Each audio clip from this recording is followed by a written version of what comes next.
துலாம் இருக்கு இந்த சனி பெயர்ச்சி எப்படிங்க இருக்க போகுது? பொதுவா சனி பகவான் இப்ப 6ஆம் இடத்திற்கு பெயர்ச்சி ஆகிறார். இந்த 6ல சனி இருக்கிறது நல்ல பலன்களை தரும். ஏன்னா சனி பகவான்னாவே ஒரு கெட்டவன் அப்படின்னு ஒரு முத்திரை குத்தி இருக்காங்க. அதனால 6ஆம் இடத்துல கெட்டவன் கெட்டிடில் கிட்டிடும் ராஜயோகம் அப்படின்லாம் சொல்லப்படுது. நம்மளுடைய குலதெய்வத்தினுடைய அனுகிரகம் அப்படிங்கிறது 5ஆம் இடம். அப்போ இந்த 4, 5ன் பொறுப்பை அவர் 6ல இருந்து செயல்படுத்த போறாரு அப்படின்னு தான் சொல்லணும். இப்ப இந்த 6ஆம் இடத்தில் இருக்கக்கூடிய சனி பகவான் என்ன பண்ணுவாரு? பிரச்சனைகளை தவிர்ப்பதற்கு என்ன பண்ணலாம்?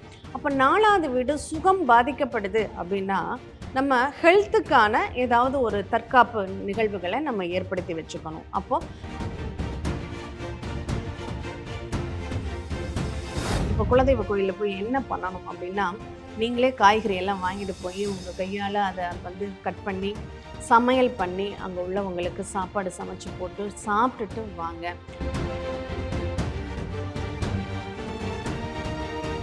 அப்ப அந்த பிரச்சனை இருந்தாலும் இல்லைனாலும் ஒரு தடவை போய் ஒரு இசிஜியாவது எடுத்துட்டு வந்துடுங்களேன். அதுவே அதுக்கான பரிகாரமாக இருக்கும் அப்படிங்கிறத தெளிவுபடுத்திக்கணும். அடுத்து எந்த ஆலயத்திற்கு போய் வழிபாடு பண்ணலாம் அப்படின்னா, இந்த காலகட்டங்கள் நீங்க வந்து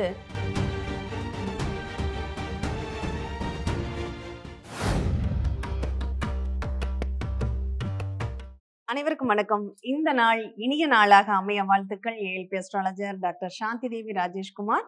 துலாம் இருக்கு இந்த சனி பெயர்ச்சி எப்படிங்க இருக்க போகுது? பொதுவா சனி பகவான் இப்ப 6ஆம் இடத்திற்கு பெயர்ச்சி ஆகிறார். இந்த 6ல சனி இருக்கிறது நல்ல பலன்களை தரும். ஏன்னா சனி பகவான்னாவே ஒரு கெட்டவன் அப்படின்னு ஒரு முத்திரை குத்தி இருக்காங்க. அதனால 6ஆம் இடத்துல கெட்டவன் கெட்டிடில் கிட்டிடும் ராஜயோகம் அப்படின்லாம் சொல்லப்படுது. ஆனா நம்ம அட்சய லக்னத்திற்கு என்ன எடுத்துக்கிறோம் அப்படின்னா, அவருடைய பொறுப்பு என்ன அப்படிங்கிறத முதல்ல பார்க்குறோம். அவருடைய பொறுப்பு என்னவாக இருக்கு அப்படின்னா, 4வது வீட்டிற்கும் 5வது வீட்டிற்கும் அதிபதியாக இருக்கக்கூடியவர். 4ன்னா என்ன? இடம், வீடு, சொத்து, சுகம், அம்மா சார்ந்த நிகழ்வுகள். 5ஆம் இடம் என்பது என்ன? 5ங்கிறது குழந்தைகள் சார்ந்தது. நம்மளுடைய எண்ணங்கள் சார்ந்தது. நம்ம மனசு. இந்த மனம் ஒரே சஞ்சலமா இருக்கு அப்படின்னா, அது 5ஆம் இடம் தான் காரணமாக இருக்கும். குழந்தைகள் சார்ந்த நிகழ்வுகள் அப்படிங்கிறது 5ஆம் இடம். நம்மளுடைய குலதெய்வத்தினுடைய அனுகிரகம் அப்படிங்கிறது 5ஆம் இடம். அப்போ இந்த 4, 5ன் பொறுப்ப அவர் 6ல இருந்து செயல்படுத்த போறாரு அப்படின்னு தான் சொல்லணும். இப்ப இந்த 6ஆம் இடத்தில் இருக்கக்கூடிய சனி பகவான் என்ன பண்ணுவாரு? வீட்டிற்காக கடன், வண்டி வாகனங்களிற்காக கடன், இடத்திற்காக கடன் அப்படிங்கிற ஒரு நிகழ்வுகளை ஏற்படுத்த போறார். அடுத்து அம்மாவினுடைய ஆரோக்கியத்துல பிரச்சனைகள் அப்படிங்கிற ஒரு சூழ்நிலை. அடுத்ததாக குழந்தைகள் படிப்புக்கான கடன் அல்லது குழந்தையினுடைய ஹெல்த்துக்கான கடன் அப்படிங்கிற ஒரு நிகழ்வு உண்டு. அப்போ சதா ஏதாவது ஒரு வீட்ல ஒரு பிரச்சனை இருந்துகிட்டே இருக்கும். குழந்தைகள் விஷயத்துல ஏதாவது ஒரு பிரச்சனைகள் கிளம்பிக்கிட்டே இருக்கும் அப்படிங்கிற ஒரு நிகழ்வு.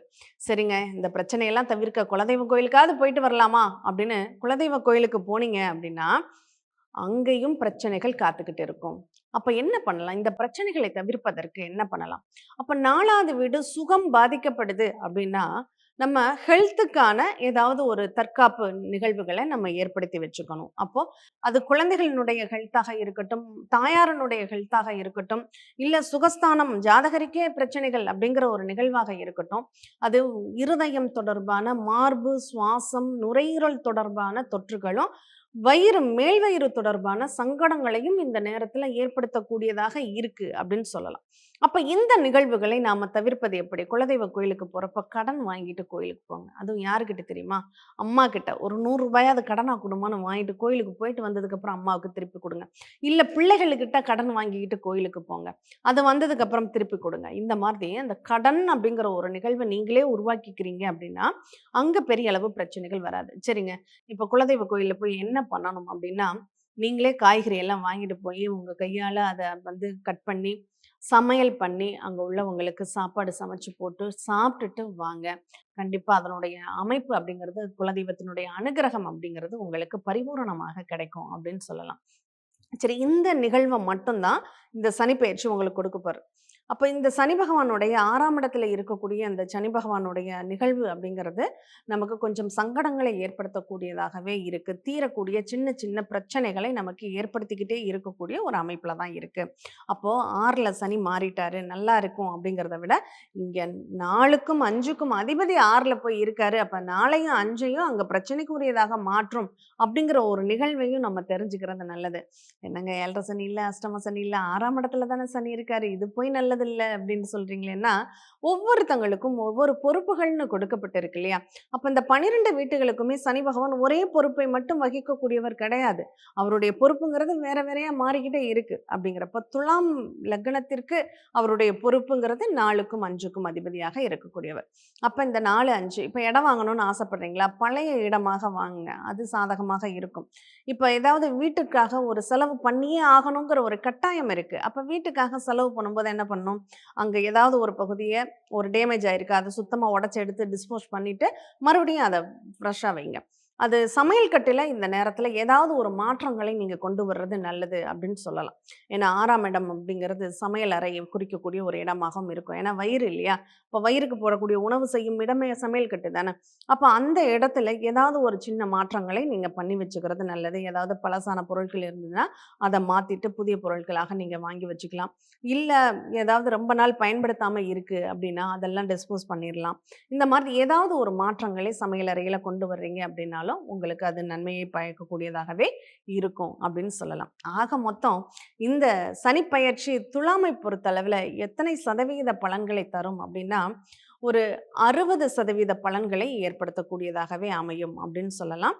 அதனால இந்த காலகட்டங்கள் ஹெல்த்துக்கு கவனிச்சுக்கணும். ஹெல்த் இன்சூரன்ஸ் பார்த்துக்கணும். ஏதாவது கொஞ்சம் இருதயம் படபடப்பா இருக்கு அப்படின்னா, உடனே போய் செக் பண்ணிக்கோங்க. அது பெரிய பிரச்சனையா இருக்குங்கிறதுக்காக கிடையாது. அத செக் பண்றதே ஒரு பரிகாரம் அப்படிங்கிறதுக்காக. நமக்கு அங்க பிரச்சனை இருக்குன்னு அர்த்தம். அப்ப அந்த பிரச்சனை இருந்தாலும் இல்லைனாலும் ஒரு தடவ போய் ஒரு இசிஜியாவது எடுத்துட்டு வந்துடுங்களேன். அதுவே அதுக்கான பரிகாரமாக இருக்கும் அப்படிங்கிறத தெளிவுபடுத்திக்கணும். அடுத்து எந்த ஆலயத்திற்கு போய் வழிபாடு பண்ணலாம் அப்படின்னா, இந்த காலகட்டங்கள் நீங்க வந்து பூமிநாதேஸ்வரர்ங்கிற பேர்ல இருக்கக்கூடிய சிவாலயங்களுக்கு போய் நீங்க வழிபாடுகள் பண்ணுங்க. அது உங்களுக்கு ரொம்ப நல்லா இருக்கும். குறிப்பா சொல்லணும்னா, திருவாரூர் மாவட்டத்துல அந்த திருவாரூர் தியாகராஜ பெருமாள் கோவில்ல ருண கணேஸ்வரர்ங்கிற ஒரு திருநாமத்துடன் ஈஸ்வரன் இருக்காரு. அந்த ஈஸ்வரனை போய் அபிஷேகம் செய்து வழிபாடு பண்ணுங்க. கண்டிப்பா உங்களுக்கு இந்த சனி பகவானால் ஏற்படக்கூடிய தாக்கம் குறையும். நன்றி.